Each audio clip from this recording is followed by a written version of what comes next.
I am Hercule Poirot. Every suspect smiles, but one smile hides fear. Welcome to my new case. The luxury liner, Étoile Méditerranéenne, cut through the sapphire waters between Monte Carlo and Alexandria with the serene confidence of a floating palace. Her first-class passengers, representing the finest of European society, had retired after an evening of champagne and sophisticated conversation, their laughter still echoing faintly through the ship's opulent corridors. The Mediterranean night was perfect. Stars scattered like diamonds across the velvet sky, the sea calm as polished glass. It was Captain Fournier who first received word of the disturbance. At precisely 7:30 in the morning, Chief Steward Martineau appeared at the captain's quarters, his usually composed demeanor betraying unmistakable agitation. "Captain, we have a most peculiar situation with one of our first-class passengers," Martineau began, wringing his hands. "Monsieur Armand Beaumont of cabin 17. He appears to have vanished during the night." Captain Fournier, a weathered man whose 30 years commanding luxury vessels had accustomed him to the eccentricities of wealthy passengers, raised an eyebrow. "Vanished? Surely he's simply taking breakfast elsewhere, or perhaps walking the deck." "No, Captain. I've searched everywhere. His valet, Georges, came to me in great distress this morning. Monsieur Beaumont was to have been awakened at 7 for an important wireless message from Paris. When Georges entered the cabin with his master key..." Martineau paused, clearly struggling with the impossibility of what he must report. "The cabin was empty, Captain. Completely empty, yet everything was in perfect order, as if Monsieur Beaumont had simply evaporated." Within minutes, Captain Fournier stood in the doorway of cabin 17, his experienced eyes taking in every detail. The luxurious suite was indeed immaculate. The bed showed no sign of having been slept in, its silk coverlet smooth and undisturbed. Beaumont's evening clothes hung precisely in the wardrobe. His gold pocket watch lay upon the dressing table beside an unopened letter bearing the seal of a prominent Parisian bank. Most tellingly, his passport and traveling papers remained in the desk drawer, documents no gentleman would abandon voluntarily. "The porthole is secured from the inside," observed Dr. Renaud, the ship's physician, emerging from his examination of the cabin's bathroom. "No signs of struggle, no disturbance whatsoever. If Monsieur Beaumont left this room, he did so of his own accord, and without taking anything of value." As the ship's officers pondered this inexplicable situation, a small egg-shaped gentleman approached with measured steps. Hercule Poirot, who had been enjoying a peaceful morning constitutional on the promenade deck, had observed the unusual gathering with keen interest. His immaculate appearance, from his perfectly waxed mustache to his patent leather shoes, marked him as a man of precise habits and exacting standards. "Forgive the intrusion, Captain," Poirot said, his Belgian accent lending musical precision to his English. "But I could not help noticing the considerable disturbance. I am Hercule Poirot, and perhaps I might be of some small assistance." Captain Fournier's eyes widened with recognition. "Monsieur Poirot, the famous detective. Indeed, your reputation precedes you. We find ourselves faced with a most perplexing mystery." Poirot's green eyes sparkled with unmistakable interest as he surveyed the scene. "A mystery, you say? How delightful. For Poirot, there is nothing more stimulating than the impossible made manifest. A passenger has disappeared, yes? From a locked cabin, I perceive, judging by the careful examination of the door mechanism." "Precisely," Captain Fournier confirmed. "Monsieur Armand Beaumont, a wealthy industrialist traveling to Alexandria on business. His valet found the cabin empty this morning, yet nothing appears to have been taken." Poirot stepped carefully into the cabin, his keen gaze absorbing every detail with the intensity of a jeweler examining a precious stone. He noted the position of the hairbrush, the angle of the reading lamp, the precise fold of the newspaper on the bedside table. "Most interesting," he murmured, his fingers hovering over but not disturbing a half-finished letter on the writing desk. A man of methodical habits, our Monsieur Beaumont. Everything in its place, everything arranged just so. Yet, he paused, his head tilted slightly. There is something here that does not accord with the natural order of things. What do you mean? Dr. Renaud inquired. Poirot's eyes gleamed with the light of intellectual challenge. When a man retires for the evening, mon docteur, he leaves traces of his presence, a glass moved, a pillow indented, perhaps a book open to mark his place. This cabin, it is too perfect, too undisturbed. It suggests either that Monsieur Beaumont never entered it last night, or that someone has taken great care to eliminate all evidence of his presence. He turned to face the assembled officers, his expression grave yet animated with the thrill of investigation. Messieurs, we are faced with what appears to be an impossible crime. A man vanishes from a locked room, leaving no trace, taking nothing.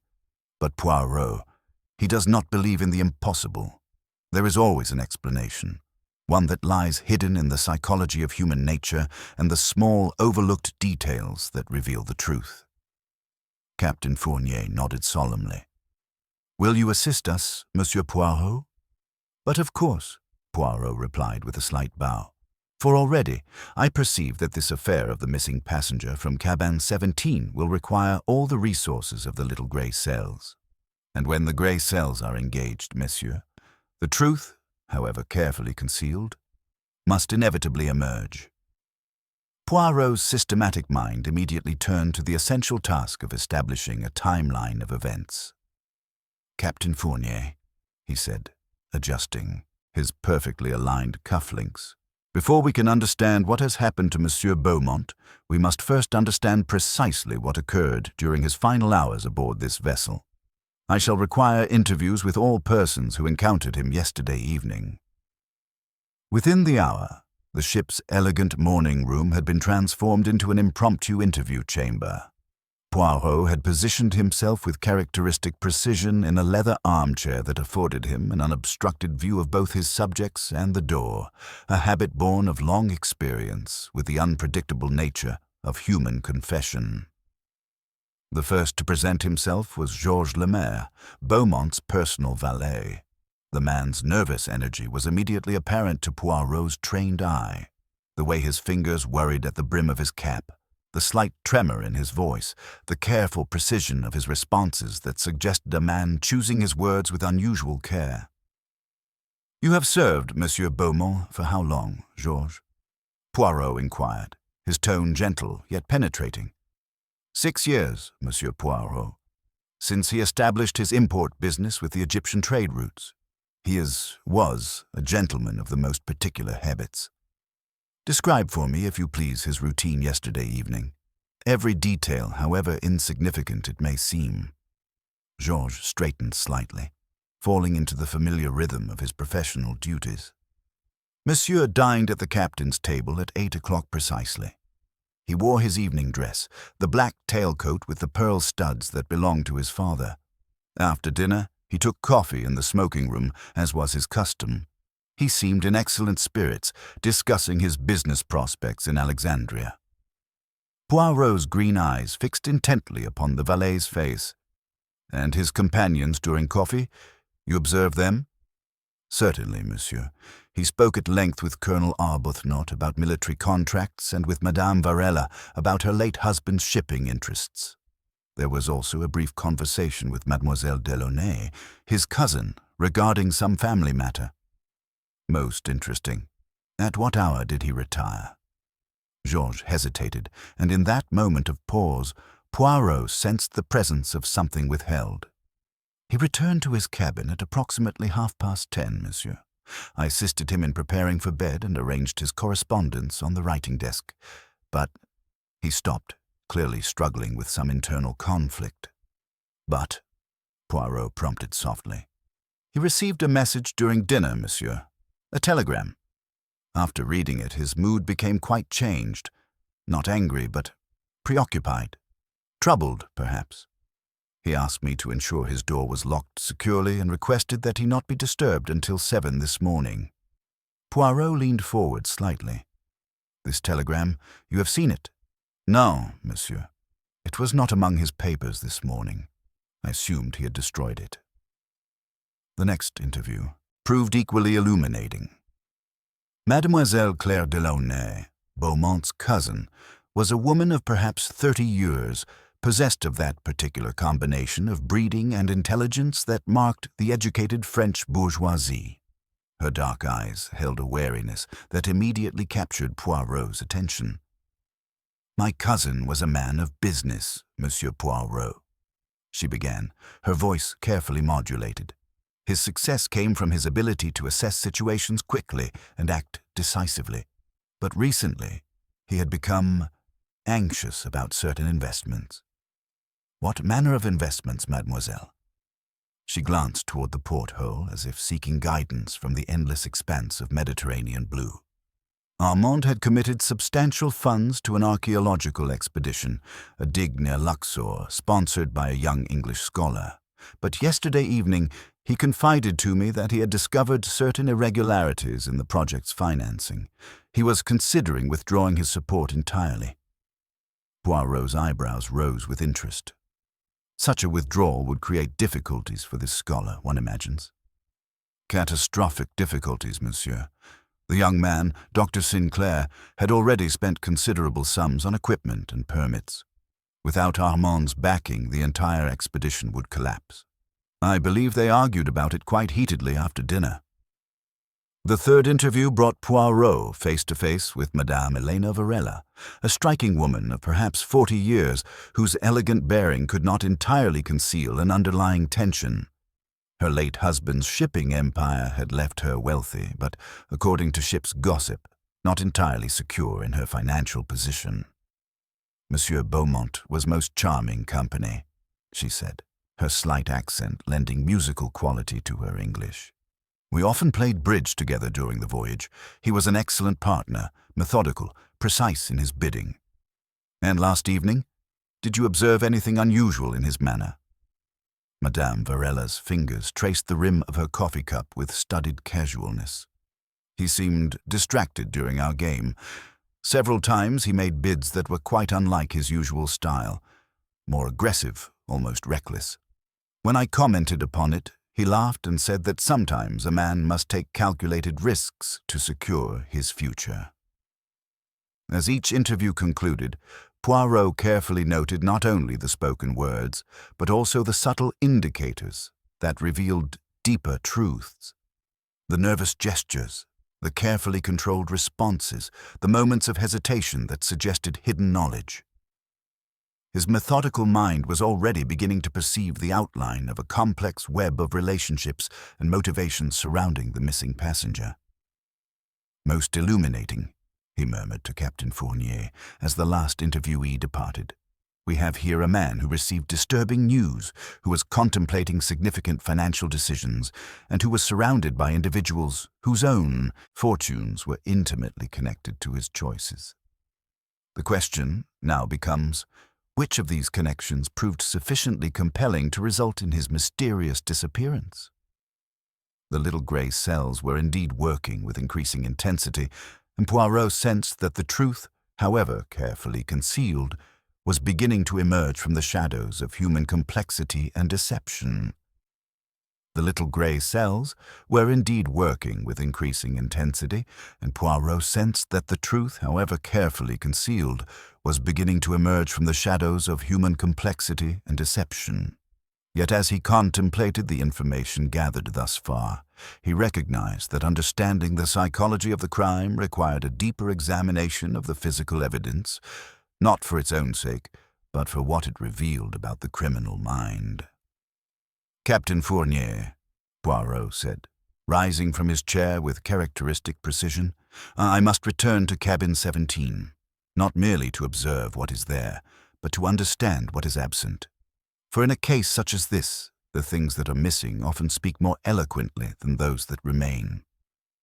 As they walked through the ship's elegant corridors, Poirot's mind worked methodically through the timeline they had established.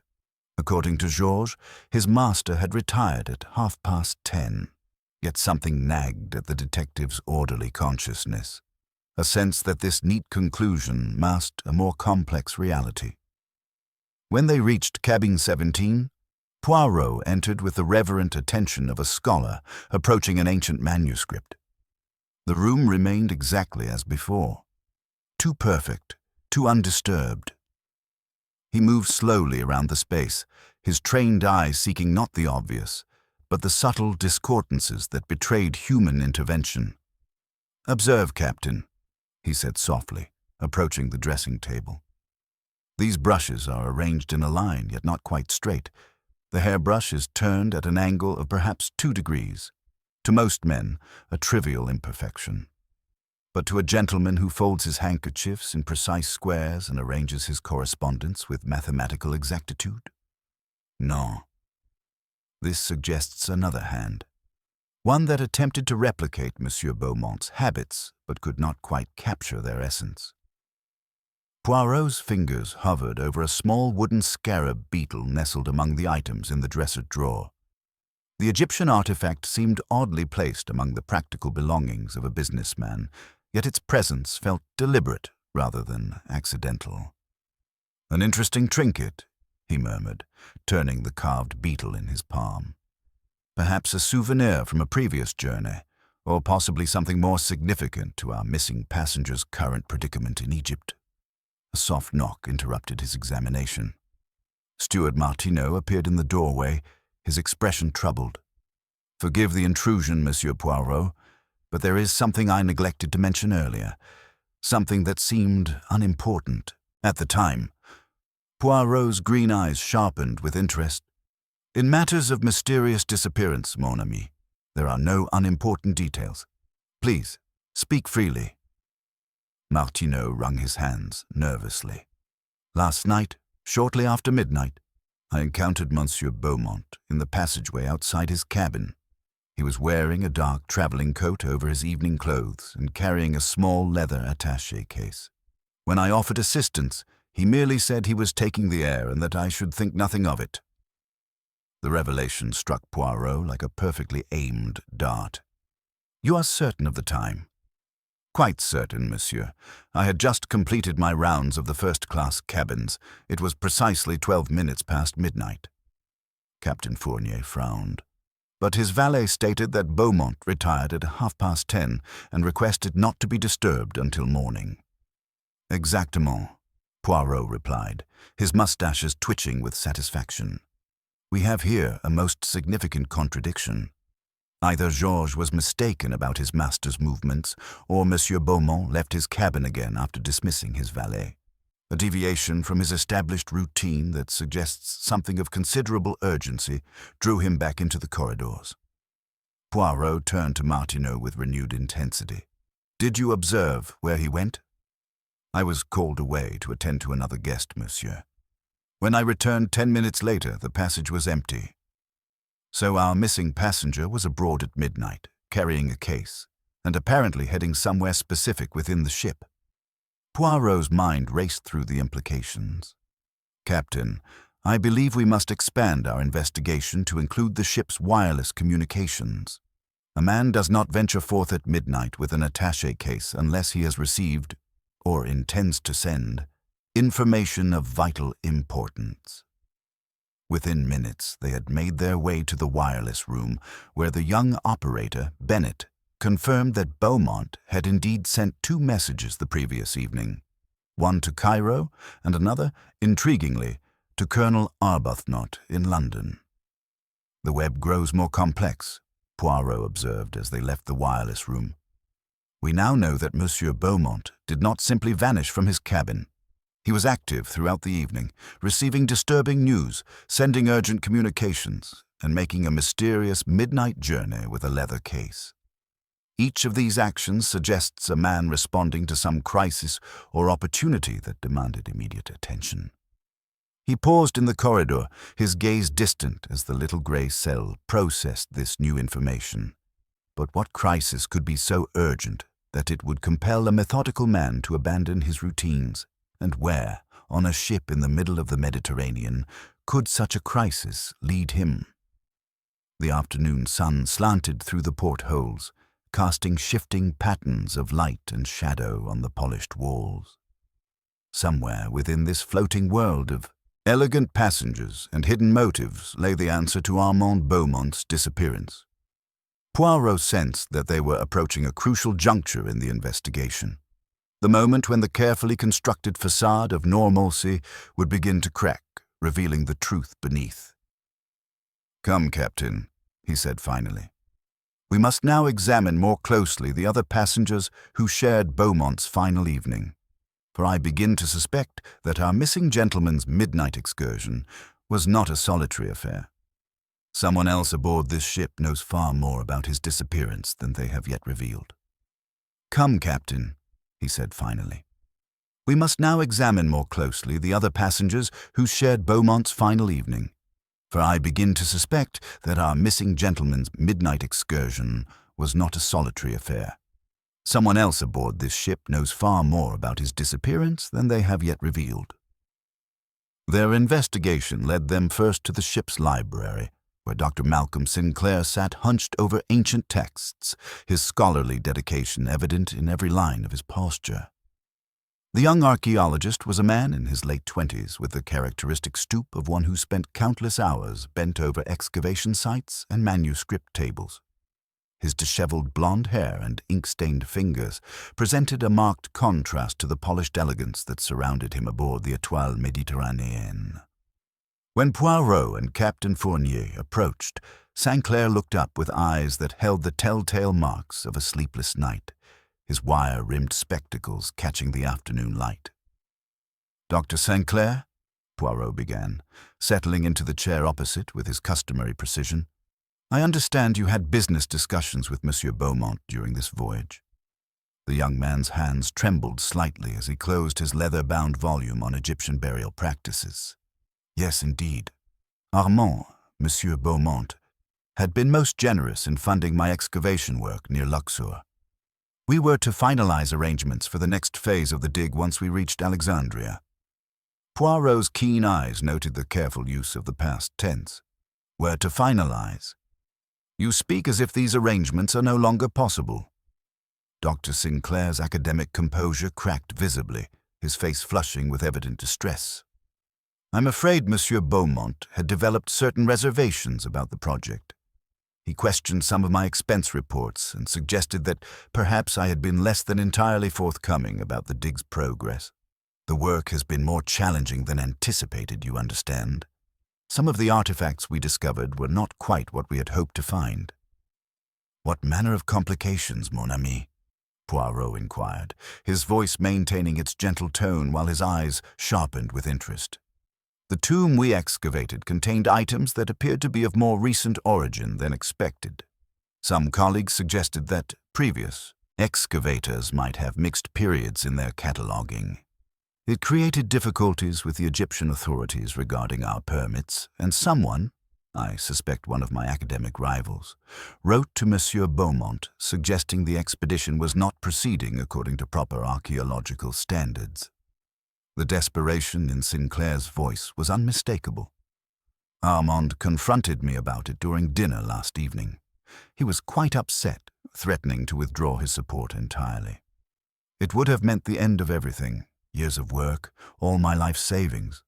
Gone. The expedition would collapse without his backing." Captain Fournier leaned forward, his expression growing stern. "A powerful motive for ensuring Monsieur Beaumont's silence, would you not agree, Doctor?" "I spent the night trying to reconcile the ledgers," Sinclair stammered, "preparing a new report to present to him this morning. I was up until dawn, trying to save my life's work. But I couldn't sleep, so I went for a walk on deck around midnight. I saw Monsieur Beaumont near the stern, speaking with someone in the shadows. He was carrying his attaché case, just as you described. They seemed to be having a private conversation, so I didn't approach." This corroborated the timeline they had established, but added a crucial detail. Beaumont was not alone during his midnight excursion. Poirot filed this information with characteristic precision. "And with whom was Monsieur Beaumont speaking?" Poirot asked. "I couldn't tell. It was dark, and they were partially obscured by the lifeboats. After a few minutes he walked away, disappearing down a service stairwell. I assumed he was returning to his cabin. Captain Fournier's eyes lit with the satisfaction of a man seeing a case resolve itself. So you admit to having a powerful motive for Beaumont's disappearance, and you admit to seeing him during his final hours aboard this ship. The evidence seems quite compelling, Dr. Sinclair. But Poirot merely stroked his mustache thoughtfully, his head tilted in that characteristic gesture of deep contemplation. Indeed, Captain, the motive is clear, the opportunity exists, and the agitation is most convincing. To the casual observer, it would seem almost too perfect, n'est-ce pas? He turned his penetrating gaze back to Sinclair. Tell me, Doctor, when you observed Monsieur Beaumont near the stern, did he appear to be in distress? Was he arguing with this other person? No, monsieur. They were speaking quietly, and when he walked away, he seemed purposeful. Not like a man being coerced or in fear. Purposeful, Poirot repeated, a thoughtful hum escaping his lips. Human nature, my dear Captain, is rarely so uncomplicated. For Poirot, the truth, like a perfectly balanced equation, requires all elements to align precisely. We have here a man facing financial ruin who merely observes his benefactor in a clandestine meeting, then retreats to work on ledgers. It is possible, certainly, but the little grey cells demand more complete understanding before reaching conclusions. He sensed that Captain Fournier, satisfied with this apparent breakthrough, was ready to conclude the investigation, but Poirot's methodical mind recognized that the most obvious solution often served as an elaborate facade, designed to distract from more intricate truths lying beneath the surface. He sensed that Captain Fournier, satisfied with this apparent breakthrough, was ready to conclude the investigation. But Poirot's methodical mind recognized that the most obvious solution often served as an elaborate facade, designed to distract from more intricate truths lying beneath the surface. Captain, Poirot said gently, his mustaches twitching with characteristic thoughtfulness, while Dr. Sinclair's circumstances appear compelling, I must respectfully suggest that we are perhaps being led down a path of convenient assumptions. Consider, if you will, the nature of this supposed crime. A desperate man, facing financial ruin, confronts his benefactor in a moment of passion. Yet what do we find? A cabin arranged with mathematical precision, not a single item disturbed, no trace of struggle or violence. Does this accord with human nature in extremis? Captain Fournier's confident expression wavered slightly. But surely, Monsieur Poirot, the evidence speaks clearly. The motive, the opportunity, his own admission of being present. Precisely what troubles me, mon ami, Poirot interrupted softly. In my experience, the guilty party rarely provides such convenient admissions. They obfuscate, they create elaborate alibis, they misdirect.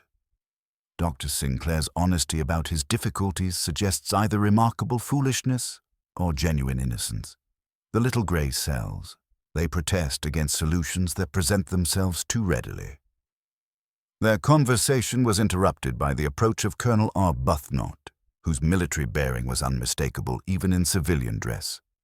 His silver mustache and ramrod posture spoke of decades of service, yet there was something in his manner that suggested carefully controlled tension. Colonel, Poirot began with diplomatic courtesy, I understand you received a wireless message from Monsieur Beaumont last evening. The colonel's step faltered almost imperceptibly, a reaction that Poirot's trained eye immediately catalogued. Indeed, a business matter. Armand was considering certain military contracts for his Egyptian operations. He wished to verify some details about suppliers and transport arrangements. At such a late hour, the urgency suggests matters of considerable importance. Colonel Arbuthnot's jaw tightened slightly. Armand was thorough in his business dealings. He preferred to resolve uncertainties promptly rather than allow them to fester. The message concerned some irregularities he had discovered in his current operations, possible discrepancies in his accounts. This revelation struck Poirot with sudden clarity.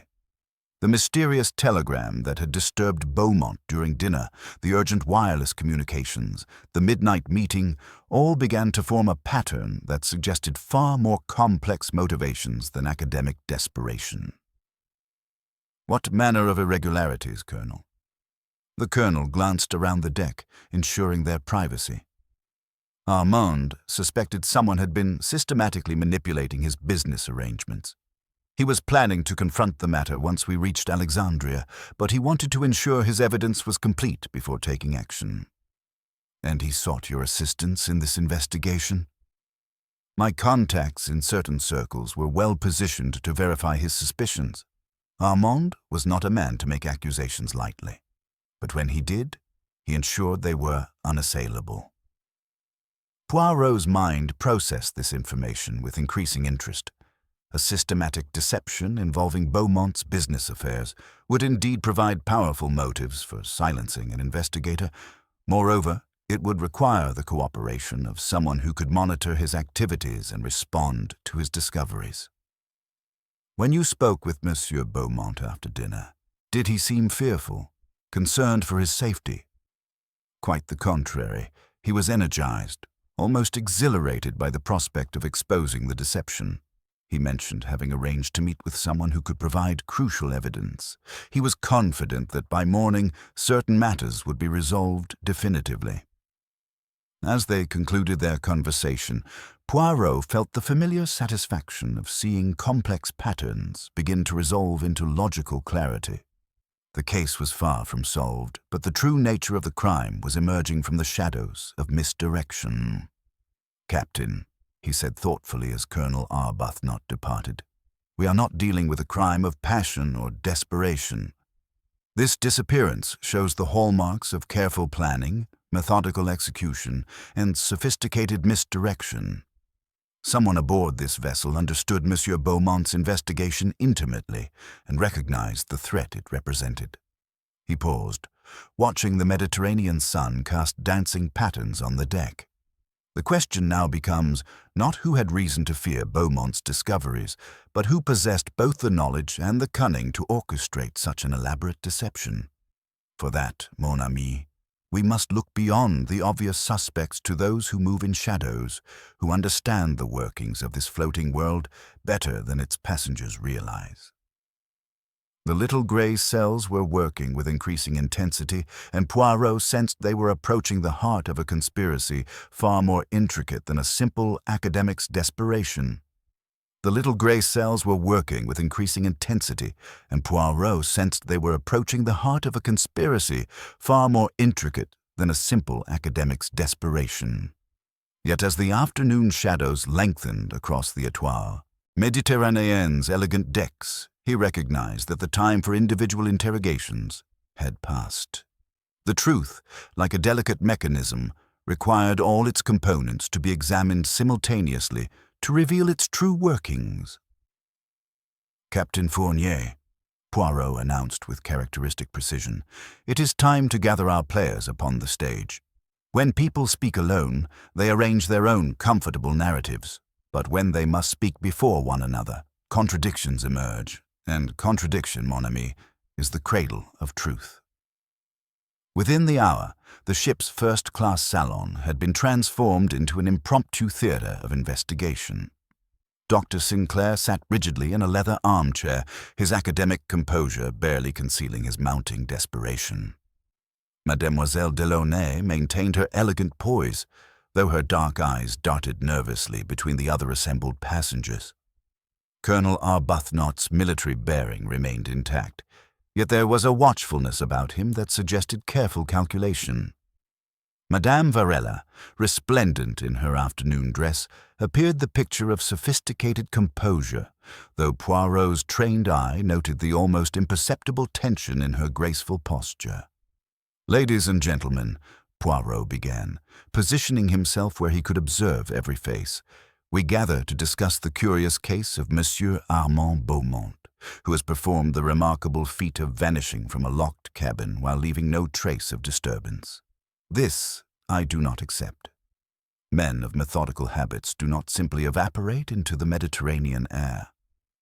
He turned first to Georges, whose nervous fidgeting had not escaped notice. "You, mon brave Georges, have served your master faithfully for 6 years. You told us he retired at 10:30, requesting privacy until morning. Yet Steward Martineau encountered him in the corridor shortly after midnight, fully dressed and carrying his attaché case. How do you explain this contradiction?" The valet's face paled visibly. "Monsieur, I spoke truthfully. At 10:30, he dismissed me and requested complete privacy, but—" He hesitated, his hands trembling. "There is a communicating door to cabin 18 which adjoins his suite. Monsieur Beaumont sometimes used it when he wished to move about unobserved. He possessed a key." Captain Fournier started. "But that door was locked from both sides when we examined the cabin this morning." "Because I locked it myself," Georges admitted miserably. "This morning, when I discovered his disappearance, I thought to protect his privacy by securing all entrances." Poirot's mustaches twitched with satisfaction. "Ah, now we begin to see the true picture. Monsieur Beaumont did not vanish from a locked room. He departed through a secret passage, avoiding observation. This suggests not panic or desperation, but careful planning." His penetrating gaze shifted to the wireless operator, Bennett, who had been summoned to join the gathering. "You informed us that Monsieur Beaumont sent messages to Cairo and London last evening, but he also received communications, did he not?" Bennett nodded nervously. "Yes, monsieur. Several messages over recent days. The final one arrived just before dinner yesterday, from Alexandria. It seemed to disturb him greatly. The sender identified themselves only with initials. E.V. The effect of this revelation was immediate and telling. Dr. Sinclair glanced up sharply, his scholarly attention suddenly focused. Colonel Arbuthnot's expression remained carefully neutral, though his knuckles whitened slightly where his hands gripped his chair arms. Mademoiselle Delaunay's breath caught almost inaudibly, but it was Madame Varella's reaction that proved most illuminating. For just an instant, her elegant composure cracked, revealing something that might have been fear before she recovered her sophisticated mask. "E.V.," Poirot repeated thoughtfully. "Elena Varella, perhaps? Madame, you mentioned yesterday that your late husband's shipping interests often intersected with Monsieur Beaumont's business. Did you have occasion to communicate with him regarding these matters?" "Occasionally," she replied, her voice carefully modulated. "Purely routine business correspondence, you understand. Routine, yet urgent enough to require immediate wireless transmission during a pleasure cruise." Poirot's tone remained gentle, but his eyes were sharp as surgical instruments. And curious that such routine communication should disturb a man of Monsieur Beaumont's composure so profoundly. Dr. Sinclair suddenly leaned forward, his academic restraint finally breaking. "Monsieur Poirot, there's something else. I've discovered that a crucial letter has disappeared from my papers. Official correspondence from the Egyptian Department of Antiquities detailing irregularities in my excavation permits. It contained specific evidence about artifact substitutions and financial diversions. Without it, I cannot prove my innocence in the accusations against my work." The implications cascaded through the salon like dominoes falling in precise sequence. A systematic fraud involving Egyptian antiquities, financial irregularities that threatened to expose a broader conspiracy, urgent communications between Alexandria and the ship, and a missing passenger who possessed dangerous evidence. Poirot allowed the silence to stretch, watching as each person processed these revelations and their potential consequences. The psychological pressure was building precisely as he intended, and he sensed that someone in this elegant gathering was approaching the breaking point, where truth would finally emerge from the shadows of deception. "The pattern becomes clear," he said finally. "We are not dealing with a crime of passion, but with the methodical elimination of a threat to a carefully constructed criminal enterprise. Someone aboard this vessel could not afford to allow Monsieur Beaumont to reach Alexandria with his evidence intact." His eyes came to rest with deliberate precision upon Madame Varella. "And I believe, Madame, that you and I must have a more private conversation about your business relationship with our missing passenger."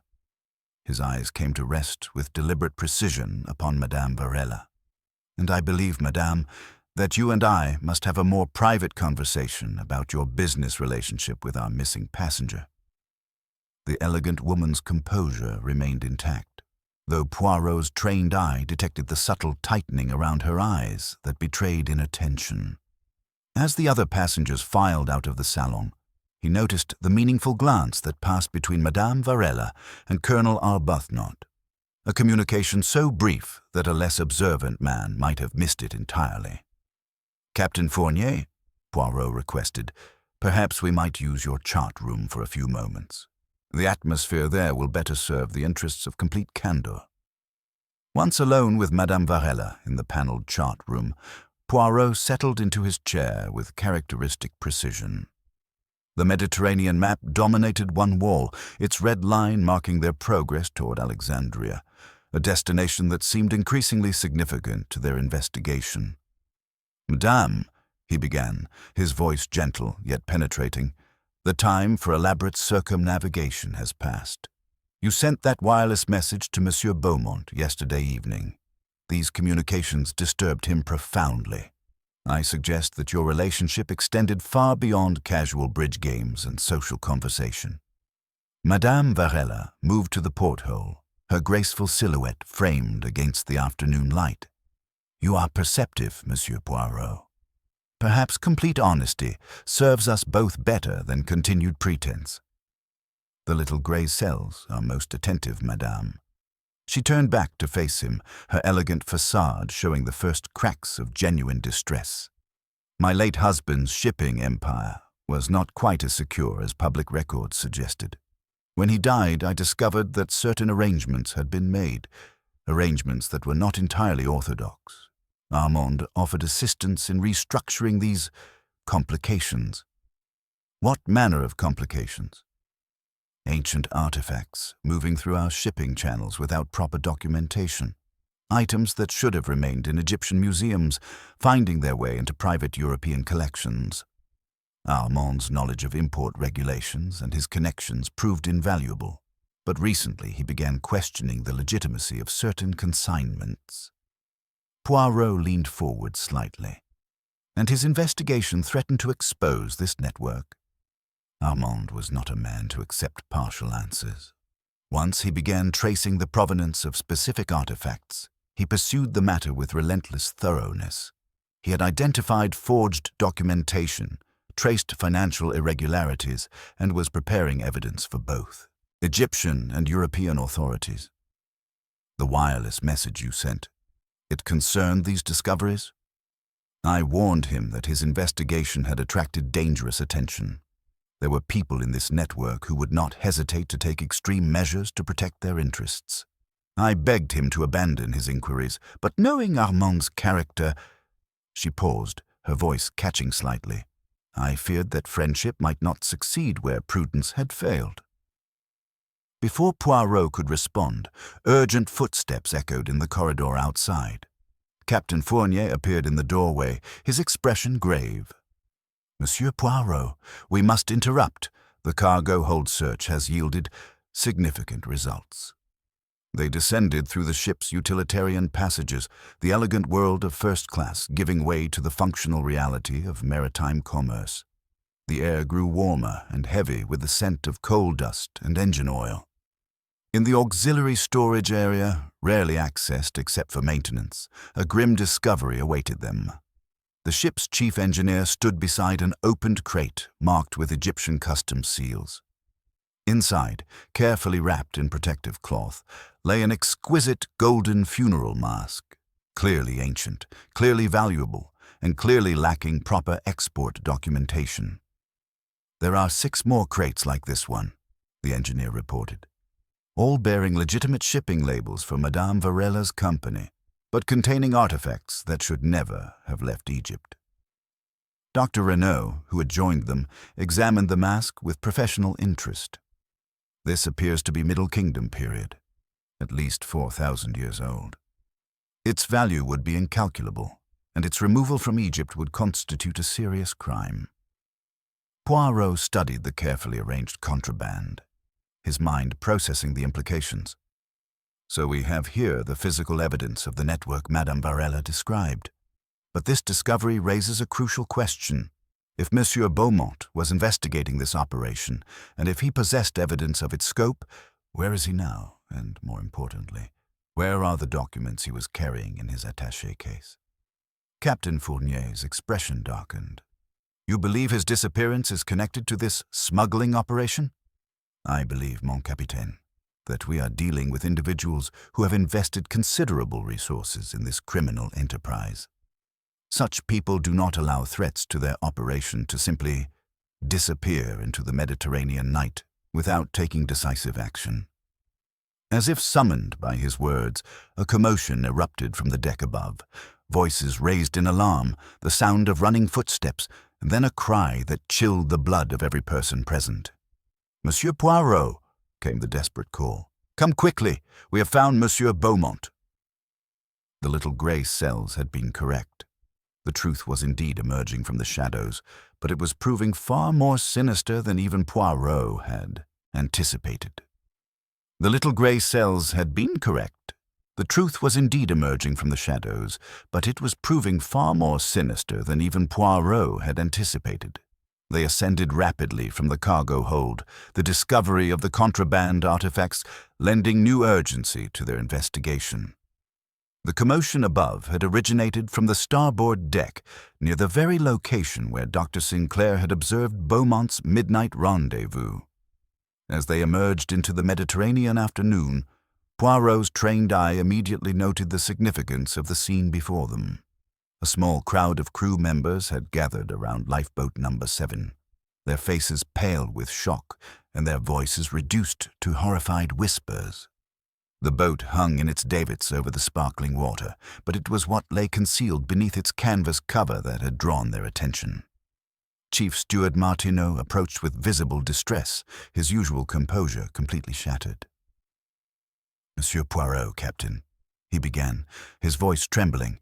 "We were conducting the morning safety inspection when we found—" He gestured helplessly toward the lifeboat. Poirot moved forward with characteristic precision, his keen eyes absorbing every detail of the scene. The lifeboat's position offered a perfect view of both the stern area where the midnight meeting had occurred and the service companionway that led to the cargo holds below. It was, he realized, an ideal location for someone who needed to move unseen between the ship's public spaces and its hidden criminal activities. Dr. Renaud had already climbed into the lifeboat to examine the body that lay crumpled among the wooden seats. Armand Beaumont's evening clothes were disheveled but intact, his face bearing the unmistakable pallor of death. After several minutes of careful medical examination, Dr. Renaud looked up with a grave expression. "He has been dead for many hours," the doctor announced solemnly. "The cause appears to be strangulation. There are clear marks around the throat consistent with manual pressure. However, the condition of the body suggests it has been moved post-mortem, possibly kept in a cool environment before being placed here." Poirot's mustaches twitched with intense concentration as he processed this information. "The attaché case, Doctor. Do you observe it anywhere in the vicinity?" "No case, Monsieur Poirot. His pockets contain only personal effects. Pocket watch, handkerchief, a few coins.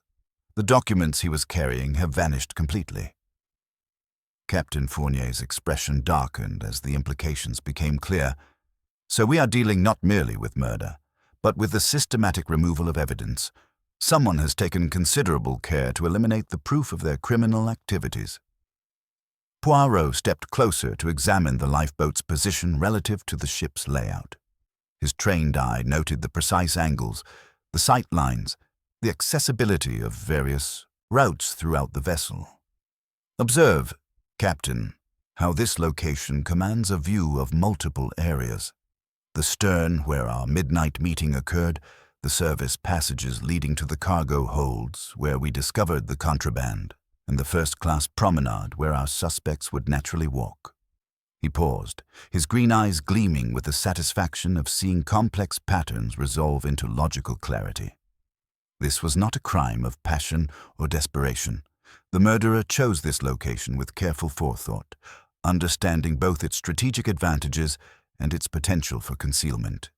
As word of the discovery spread throughout the ship, the suspects began to gather on deck, their faces reflecting various degrees of shock, fear, and carefully controlled emotion. Mademoiselle Delaunay arrived first, her elegant composure cracking as she recognized her cousin's body. Dr. Sinclair appeared moments later, his academic pallor deepening to an almost ghostly white. Colonel Arbuthnot maintained his military bearing, though his jaw was set with grim determination. Madame Varela approached last, her sophisticated facade intact, but her eyes betraying unmistakable anxiety. "Ladies and gentlemen," Captain Fournier announced with heavy formality, "I must inform you that Monsieur Beaumont has been found. He was murdered, strangled, and his body concealed in this lifeboat. The documents he was carrying have disappeared." The collective reaction was immediate and telling. Mademoiselle Delaunay gasped and pressed her handkerchief to her lips. Dr. Sinclair stumbled backward as if physically struck. Colonel Arbuthnot's military training kept him upright, but his knuckles whitened where he gripped the deck railing. Madame Varela's reaction was the most controlled, a slight intake of breath, a momentary tightening around her eyes, then perfect composure restored. Poirot allowed the wave of shock to settle before speaking, his voice carrying the quiet authority that marked his greatest moments of investigation. "We are now confronted with a murder that has been carefully orchestrated to appear as a simple disappearance. The killer understood that Monsieur Beaumont's investigation threatened not merely individual reputations, but an entire criminal network involving the systematic theft and smuggling of Egyptian antiquities." He turned to address each suspect in turn, his penetrating gaze noting every subtle reaction, every carefully controlled response. The person who committed this crime possessed intimate knowledge of both Monsieur Beaumont's investigation and the ship's layout. They understood his habits, his schedule, and most importantly, the contents of his attaché case. The psychological pressure was building with methodical precision, and Poirot sensed that the carefully constructed facades were beginning to crack. The murderer made one crucial error, however. In their haste to eliminate evidence and create the illusion of disappearance, they revealed the very thing they sought to conceal: the existence of a criminal conspiracy so valuable that murder became preferable to exposure. As the Mediterranean sun cast long shadows across the deck, Poirot prepared for the final phase of his investigation.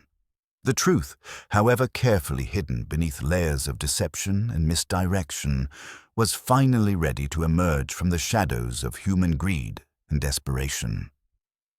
"We shall now retire to the salon," he announced with characteristic precision, "where each of you will have the opportunity to provide a complete account of your movements last evening. For the little grey cells have perceived the pattern underlying this elaborate deception, and soon, very soon, the guilty party will stand revealed."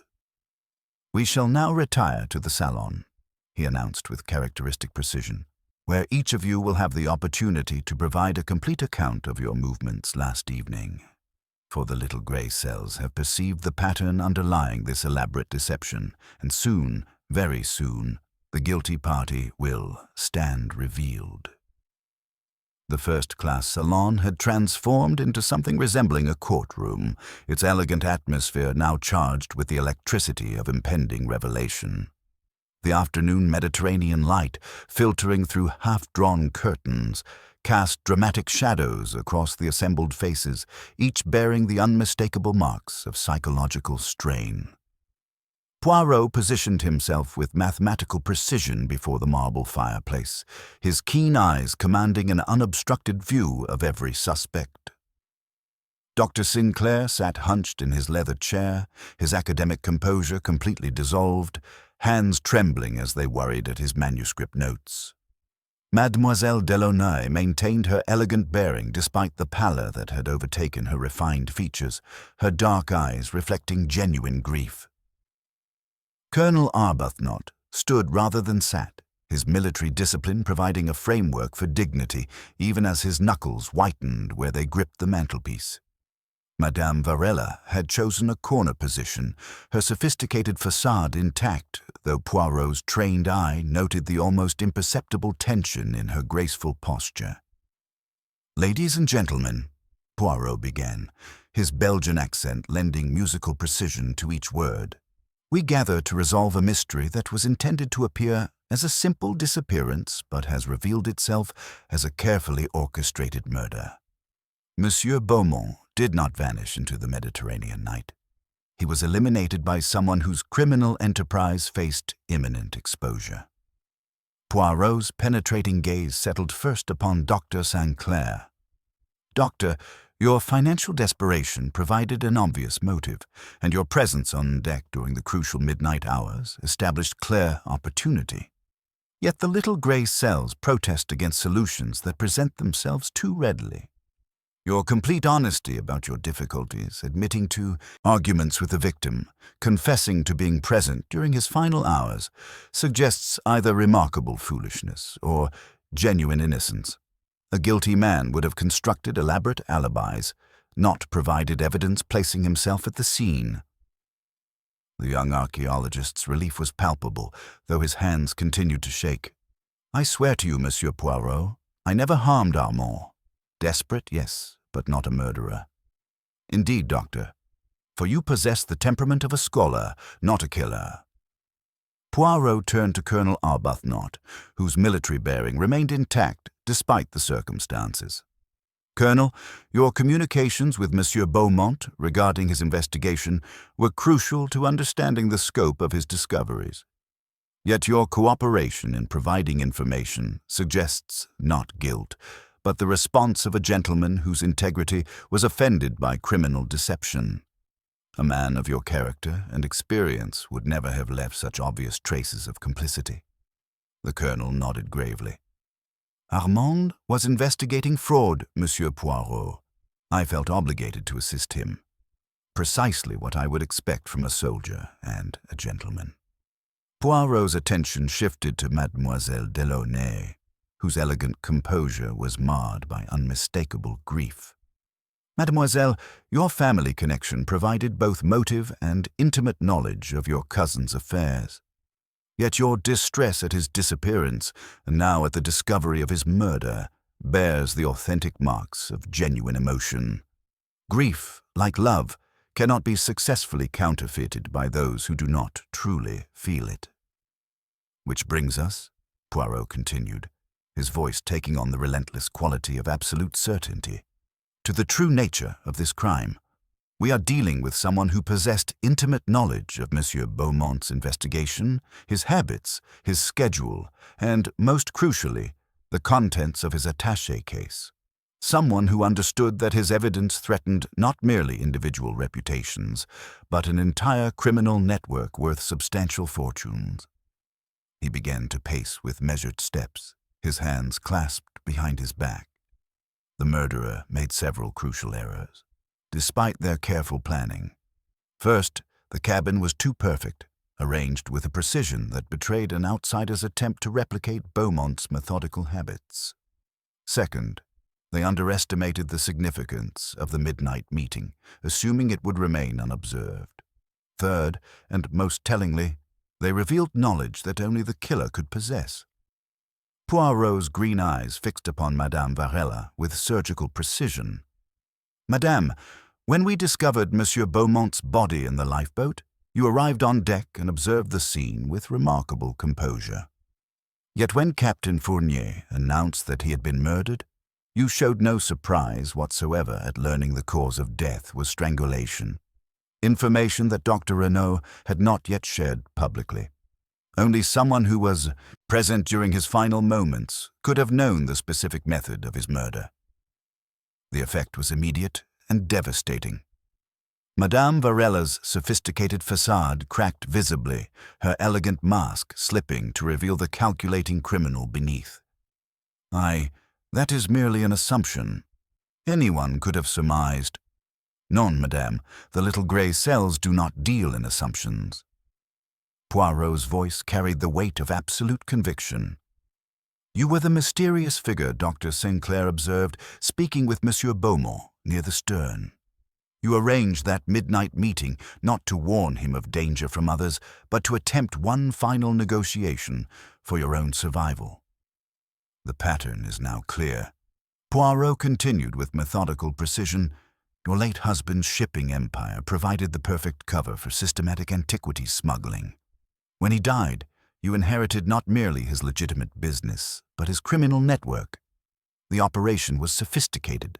Forged documentation, corrupt officials, wealthy European collectors eager to acquire stolen treasures without asking uncomfortable questions." He moved closer to Madame Varela, whose composure was now completely shattered. "Monsieur Beaumont's investigation threatened everything. His evidence would have exposed not only the smuggling operation, but your role as its current director. The attaché case he carried contained shipping manifests, correspondence with buyers, financial records, everything needed to destroy your carefully constructed empire. When negotiation failed, when he made clear his intention to expose your operation upon reaching Alexandria, you acted with the desperation of someone facing the complete destruction of everything they had built through years of careful criminality. You strangled him with your own hands, madame, then used your intimate knowledge of shipping operations to conceal his body among the refrigerated cargo before moving it to the lifeboat. The saloon fell silent except for the gentle sound of the Mediterranean lapping against the ship's hull.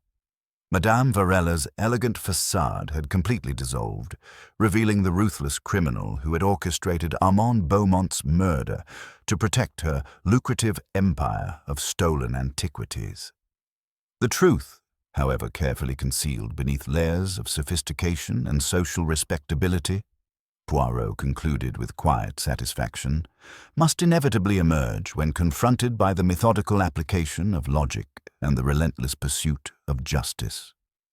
The truth, however carefully concealed beneath layers of sophistication and social respectability, Poirot concluded with quiet satisfaction, must inevitably emerge when confronted by the methodical application of logic and the relentless pursuit of justice.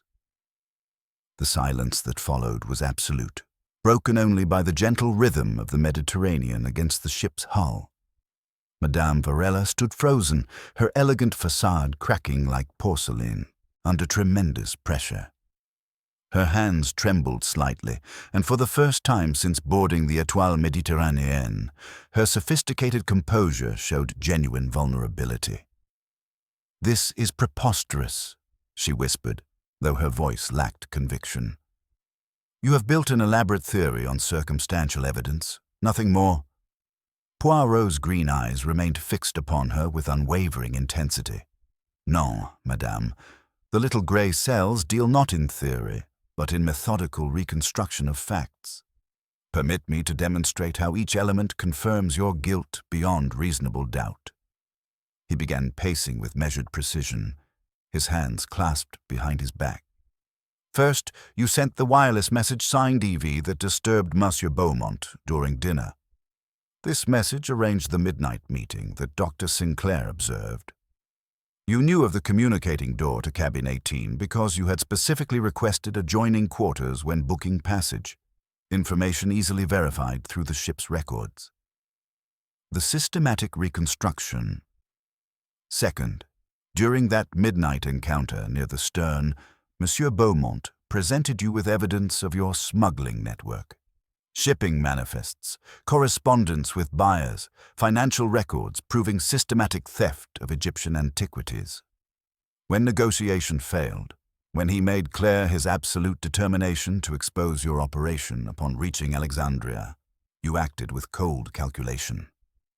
Madame Varela's breath came in short gasps, her elegant bearing dissolving into something raw and desperate. You cannot prove.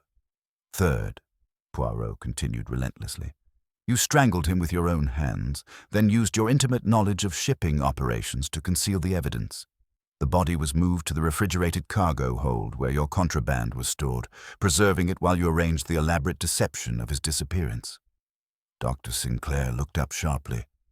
The cabin was too perfect. You arranged it to suggest he had never retired, not that he had simply vanished. Exactement, Doctor. The hairbrush positioned at a slight angle, the scarab beetle misplaced among his effects. Small imperfections that betrayed an outsider's attempt to replicate Monsieur Beaumont's methodical habits. The fatal evidence. Captain Fournier stepped forward, his expression grave. But surely, Monsieur Poirot, without the attaché case and its contents, the evidence remains incomplete. Poirot's mustaches twitched with satisfaction. But we have something far more damning, mon capitaine. When you announced this morning that Monsieur Beaumont had been murdered, Madame Varella showed no surprise whatsoever at learning the specific method of death. Dr. Renaud had not yet publicly revealed that strangulation was the cause, yet she displayed no curiosity, asked no questions about how he died. Only the murderer could possess such intimate knowledge of the crime's details. The effect was devastating. Madame Varella's remaining composure crumbled entirely, her face contorting with a mixture of fear and rage. "He left me no choice," she burst out, her cultivated accent revealing harder undertones. 20 years of building that network, millions in established relationships with collectors throughout Europe. One man's self-righteous morality threatened to destroy everything. The confession. Armand was supposed to be reasonable, she continued, her voice rising desperately. I offered him partnership, substantial profits, a legitimate role in operations that generated fortunes. But he insisted on his precious principles, threatening to expose not only me but hundreds of collectors who had acquired pieces in good faith. Mademoiselle Delaunay gasped, pressing her handkerchief to her lips. You murdered my cousin for money. For survival, Madame Varella snapped. The artifacts were rotting in inadequate storage, appreciated by no one. We gave them new life, new homes with people who truly valued their beauty. Colonel Arbuthnot's military bearing stiffened. You gave them to the highest bidders, madame, regardless of their qualifications or the damage to historical scholarship. Justice served. Captain Fournier moved with decisive authority. Madame Elena Varella, I place you under ship's arrest for the murder of Armand Beaumont.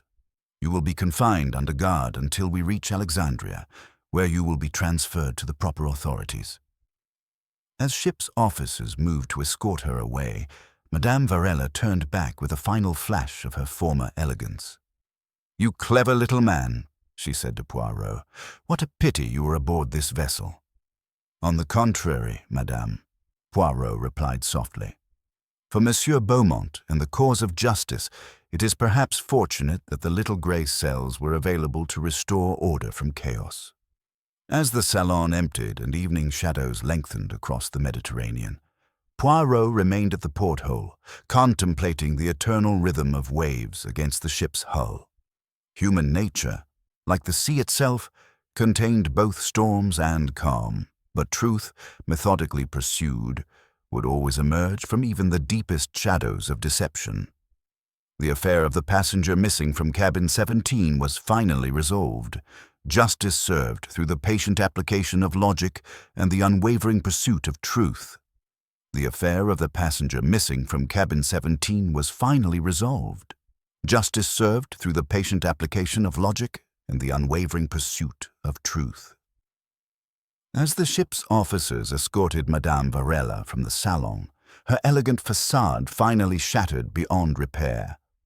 Poirot remained seated for several moments, his methodical mind ensuring that every detail had been properly addressed. The Mediterranean night pressed against the portholes, and the gentle rhythm of waves provided a soothing counterpoint to the day's revelations. Captain Fournier returned after securing the prisoner, his weathered face showing both relief and lingering bewilderment. Monsieur Poirot, I confess I expected a simple case of a missing passenger. Instead, you have uncovered a criminal conspiracy of remarkable sophistication. Indeed, Captain, yet observe how even the most elaborate deception crumbles when confronted with methodical investigation. Madame Varella's network represented years of careful planning, but she made the fatal error of underestimating the power of logical deduction. Dr. Sinclair approached hesitantly, his academic composure gradually returning. Monsieur Poirot, without your intervention, I would certainly have faced unjust accusation. But tell me, the attaché case with all of Beaumont's evidence, surely without it, the case against her network remains incomplete. Poirot's eyes twinkled with satisfaction. Ah, but we possess something far more valuable than the original documents, mon ami. When I first examined Monsieur Beaumont's cabin, I noticed a half-finished letter on his writing desk. It was not, in fact, incomplete. Rather, someone had clumsily added a sentence in different ink, attempting to suggest he had been interrupted. I preserved the original, and combined with the wireless operator's records, we can reconstruct precisely what evidence he carried. He leaned forward with characteristic precision. You see, a man of Beaumont's methodical nature would never travel with the only copies of such crucial evidence. The wireless messages he sent to Cairo and Colonel Arbuthnot contained coded references, shipping dates, manifest numbers, financial codes. When the authorities in Alexandria matched these references with the contraband we discovered, the chain of evidence will be unbreakable. Colonel Arbuthnot nodded approvingly. Armand was always thorough in his business dealings. He would have ensured multiple safeguards. Mademoiselle Delaunay approached, her grief now tempered with a quiet dignity. Monsieur Poirot, my cousin died defending principles that transcend personal profit. At least now his sacrifice will serve a greater purpose. Precisely, mademoiselle. His investigation will continue beyond his death, ensuring that countless stolen artifacts return to their rightful place in human heritage. His legacy extends far beyond his business success. As the other passengers gradually retired, Poirot found himself alone on the promenade deck where the mystery had first begun. The stars scattered across the velvet Mediterranean skies seemed to bear witness to humanity's eternal capacity for both nobility and corruption. The little gray cells worked with quiet satisfaction, reviewing the case's resolution. Madame Varella's sophisticated criminal enterprise had been methodically dismantled through pure deductive reasoning. The contraband artifacts would be returned to Egyptian museums. Dr. Sinclair's reputation would be restored, and international law enforcement would coordinate to apprehend her network of accomplices throughout Europe. Yet beyond the satisfaction of logical resolution lay deeper questions about human nature itself. Madame Varella possessed intelligence, sophistication, and considerable charm, qualities that should have served noble purposes. Instead, she had chosen to direct these gifts toward elaborate criminal enterprise, ultimately leading to murder when her carefully constructed world faced exposure. The psychology of crime, Poirot murmured to the starlit waters, reveals itself not in moments of passion, but in the methodical choices that lead ordinary people toward extraordinary evil. She murdered not from anger or desperation, but with the cold calculation of someone protecting a business investment. The ship's bells chimed midnight, marking the transition from one day to the next. Tomorrow would bring Alexandria, the transfer of the prisoner to proper authorities, and the beginning of international efforts to dismantle the smuggling network. Justice, like archaeology, required systematic methodology and international cooperation. As Poirot prepared to retire to his cabin, he reflected upon the eternal satisfaction that came from restoring order to chaos, truth to deception, justice to criminality. Each case presented unique challenges, yet the fundamental principles remained constant: methodical observation, logical deduction, and unwavering pursuit of truth. Human nature, he observed to the gentle Mediterranean night, remains eternally fascinating in its capacity for both nobility and corruption. Yet truth, methodically pursued with patience and precision, will always emerge victorious over even the most elaborate deceptions. The Étoile Méditerranéenne continued its stately progress toward Alexandria, carrying not only its passengers toward their destinations, but also carrying justice toward its inevitable conclusion. In his cabin, Hercule Poirot settled into peaceful sleep, secure in the knowledge that order had been restored to a world temporarily disrupted by human greed and criminal ambition. The affair of the passenger missing from cabin 17 had reached its satisfying conclusion. Truth triumphant, justice served, and the methodical mind of Hercule Poirot once again vindicated in its relentless pursuit of absolute certainty. Tomorrow would bring new puzzles, new challenges for his unique talents, and he would be ready for them all.